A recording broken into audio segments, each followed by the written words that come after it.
Hey friends, welcome back to Kat's Kitchen. I'm so glad you guys are back here with me. Today we are going to be making a gluten-free pizza. As you can see, we're using Bob's Red Meal gluten-free pizza crust packet. I'm just following the directions on the back of the packet here, and inside it also comes with a separate packet of yeast.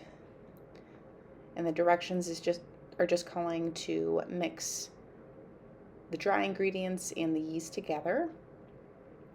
So I'm just going to go rinse off my hands real fast from all that flour. They're using a rice flour in this mix, so that's what's making it gluten-free here. And on the back of the packet, it also calls for like two different ways to make this. I think either with or without eggs, whichever you'd prefer. And this is calling to make a little bit of a well and then to crack 2 eggs in the middle of the well.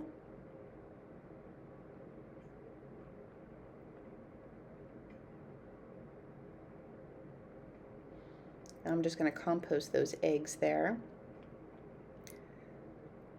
And then it's also calling for extra virgin olive oil and some warm water. You'll see here that I actually held back on using all of the water that it called for because I wanted to see how sticky the dough would be later on. So next, the directions say that you can either wet your hands first or use a little bit of your extra virgin olive oil on your hands to mix up the dough by hand. So you saw there I was just kind of breaking the yolks first and then just getting this all mixed up. We want this to just really come together. It's going to be a little bit of a shaggy dough, but this actually ended up coming together really nicely. It was surprising how nice this gluten-free pizza dough rather, came together for me. I was really happy with this. And I would probably, get this again in the future.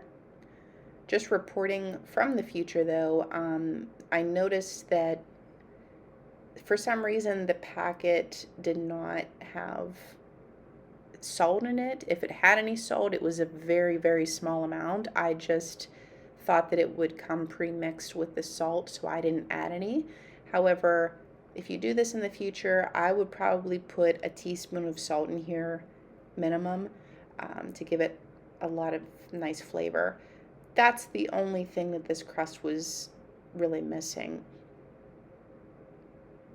And everything, the texture was just fine. It browned up beautifully. And you'll see here later on how I put it, after it rises, how we put it on our pan. I'm just kneading it a little bit right now. And whenever you're kneading gluten-free dough, obviously you're not trying to form gluten here because there's no gluten, but we are just trying to, kind of combine all the components together into this dough ball here that you see. So it's very sticky, but this is just fine. We're just kind of forming it together. And then I'm going to put a clean tea towel over it. And you just want to leave it in a warm area to rise for about 20 minutes or so. I'm just following the directions on the back.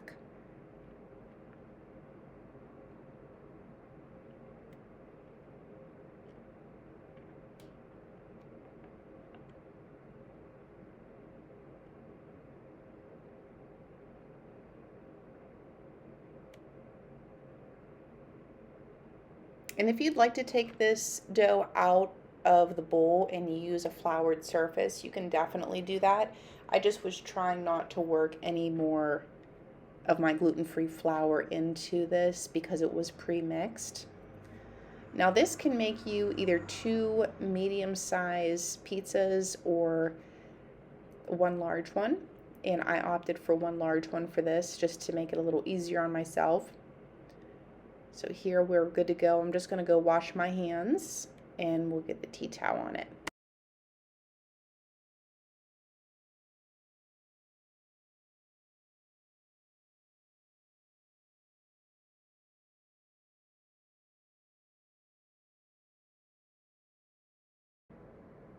Alrighty, so our dough has risen now for about 25 minutes. And when you're working with gluten-free dough, as some of you I'm sure know, your dough isn't going to rise significantly. It rose probably about 10% of what it was. Just keep that in mind. And that's just because there's no gluten to really activate. But it does plump up a little bit, and the yeast does give it a little bit of more gassy, airy bubbles throughout the dough. So now what we're doing here is I have a round pizza pan, and this one is one of those air frying pizza pans. I believe that's what they are, but it has a ton of little holes through it. And anytime you're doing any sort of gluten-free dough, I always recommend using parchment paper first. Put that down, and then as you can see here, I'm using oil to just stretch out our dough across the pan with my hands. You can also use a rolling pin if you want. And I'm not really trying to be too precise here. I'm just trying to use my palms to try to move the majority of the dough to the edge of the pan. And then I'm going to make a little bit of an edge for the crust. And for that, I'm going to put a little bit more water on my hands because that works a little bit better than the oil. And then we're going to bake this crust. I believe the directions, like I said, I was just following the directions. I forget exactly the temperature. I believe it was like 425 for at least 15 minutes. You want to bake your crust first before you add your toppings onto it. That way that you can give your gluten-free crust a chance to cook through and brown on the bottom. But like I was saying, whenever you're working with gluten-free products, you definitely want that parchment paper down. Don't use wax paper. Wax paper is really not good in a lot of applications. I'm sure that there's certain applications it's really good for, but I've even tried using it for many different cooking and candy making, and that never worked out. But parchment paper is the best. And here you'll see I'm just going to go wet my hands, and then we're going to make a crust edge.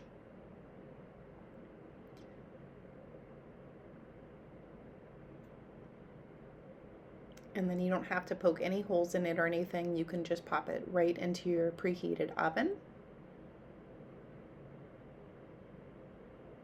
And then after this bakes in the oven for roughly 15 minutes, then we can bring it out and put all of our toppings on it and bake it the rest of the way.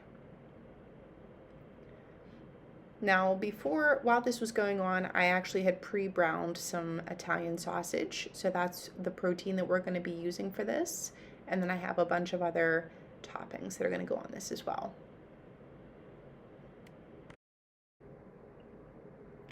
So here I'm just showing you that the pizza crust has come out of the oven.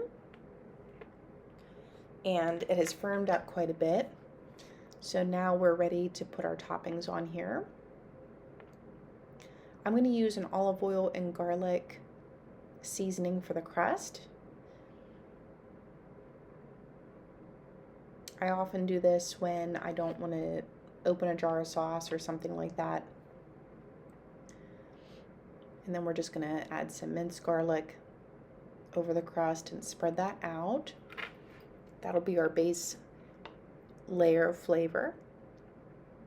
And feel free to put any toppings, any sauce. I mean, obviously this is a pizza, so the sky is the limit on what kind of toppings you can put on here. I'm just working with what I had on hand or what I maybe need to use up.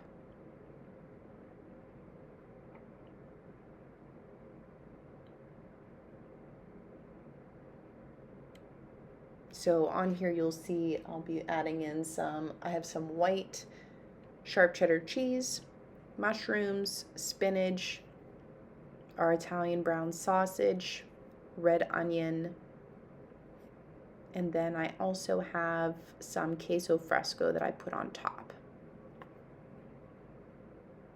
I feel like when you're making soups and when you're making pizzas or like one pot meals, sometimes you can kind of get away with cleaning out the refrigerator, as it were, for what needs to be used up at the end of the week. So that's just a good little idea if you have things that need to be used up. And we obviously enjoy all of these ingredients, so otherwise I wouldn't buy them. So they ended up working really, really well on this pizza.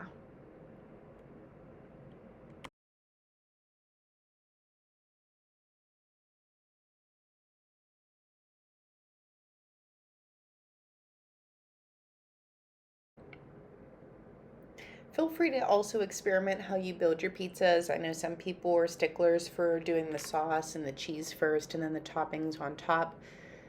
I used to work at a pizzeria. That was one of my very first jobs, and I noticed that there's multiple different ways to make a pizza, whether you're going to put toppings down first and then cheese, or how I'm doing it here where I'm kind of layering the cheese and the toppings.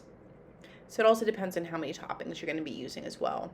This cooks down quite a bit because obviously the spinach will cook down, and then you'll see I'm also going to add in I had a jar of sun-dried tomatoes that I'm going to put on there as well.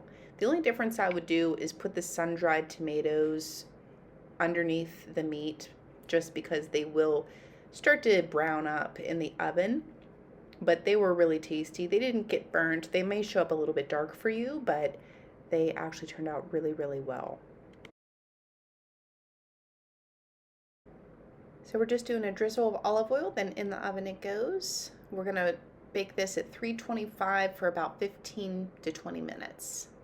So guys, thank you so much for watching. Please like, share, and subscribe. And I can't wait to see you guys all in the next one.